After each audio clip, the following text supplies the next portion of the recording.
ఈ వీడియోలో painting ఫ్రేమ్స్కి polish అనేది ఎట్లా చేసుకోవాలో చెప్తాను. మీరు కూడా ఇంట్లో ఉండేవాళ్ళైనా సరే చాలా ఈజీగా అనేది పాలిష్ అయితే చేసుకోవచ్చు. దీనికి ప్రొఫెషనల్స్ ఏం అవసరం లేదు. మీరైనా సరే చాలా ఈజీగా ప్రాసెస్ చేసుకోవచ్చు. ఇవి వచ్చేసరికి 2 ఫ్రేమ్స్ అన్నమాట.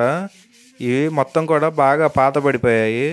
అందుకని చెప్పేసి మనం నైస్గా మొత్తం పైనే డల్లింగ్ అనేది చేసుకోవాలి పేపర్తో కటింగు.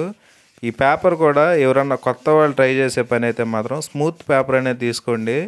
220 అబోవే ఉండాలి కానీ 220 కిందకైతే ఉండకూడదు. ఎందుకంటే ఒకవేళ కాస్ట్లీ ఫ్రేమ్స్ ఉంటాయి, వాటికి వచ్చేసరికి హై గ్లాసీతో ఫినిషింగ్ చేస్తారన్నమాట.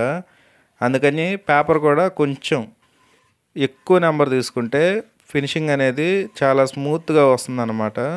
అదే రఫ్ నెంబర్ కానీ మీరు తీసుకున్నట్లయితే మాత్రం మెటీరియల్ కూడా బాగా ఎక్కించాల్సి వస్తుంది.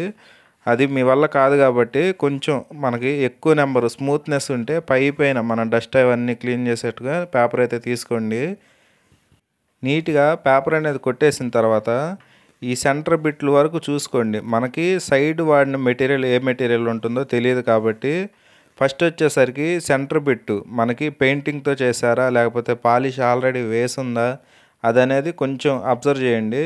ఆల్రెడీ పాలిష్ వేసున్న దాని మీద అయితే మాత్రం మీరు డైరెక్ట్గా పాలిష్ అయితే అప్లై చేసేసుకోవచ్చు. అదే ఒకవేళ పెయింటింగ్ అని వేసిండి అది మాత్రం మనకు టచ్ అవుతూ ఉంటే మాత్రం పాలిష్ అనేది మీరు అప్లై చేయొద్దు.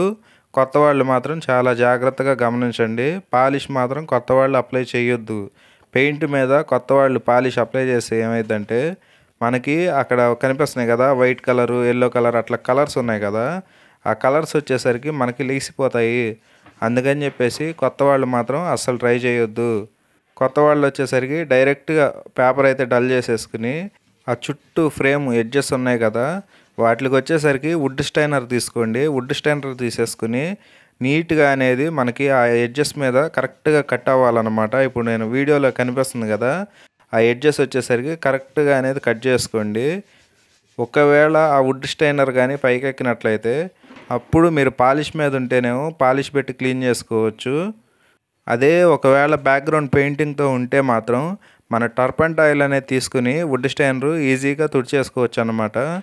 ఈ 2 ఫ్రేములకి కూడా నీట్గా అనేది మనం చేసుకోవాలి. మనం స్టార్టింగ్లో కలర్ అనేది ఎంత జాగ్రత్తగా వేసుకుంటే ఫైనల్కి వచ్చేసరికి కూడా అంతే నీట్గా ఉంటుంది. దాన్ని బట్టి మీరైతే మాత్రం చాలా ఈజీగా చేసుకోవచ్చు.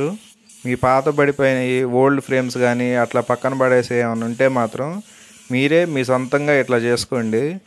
ఒకవేళ మీ దగ్గర స్ప్రే చేసేదానికి కానీ నార్మల్ హ్యాండ్ మెషిన్స్ అట్లాంటివి ఏమీ లేకపోతే మీకు టచ్ వుడ్ అని చెప్పి దొరుకుతుంది. ఆ టచ్ వుడ్ మెటీరియల్ని కూడా మీరు కొంచెం టర్పంటాయిల్ మిక్సింగ్ చేసి బ్రష్ పెట్టి కూడా చాలా ఈజీగా అనేది వేసుకోవచ్చు.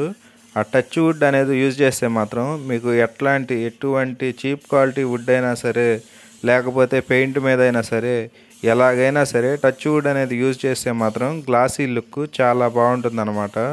గ్లాసీ అంటే మెరిసేదని అర్థం, మ్యాట్ అంటే డల్ అని అర్థం.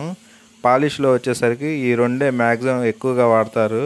ఒకవేళ ఎప్పుడైనా హై గ్లాసీ కానీ వద్దు లేకపోతే డల్ ఫినిషింగ్ కూడా వద్దు, మీడియంగా మిక్సింగ్ కావాలి అని చెప్పంటే మాత్రం దాన్ని సెమీ ఫినిష్ అంటారు.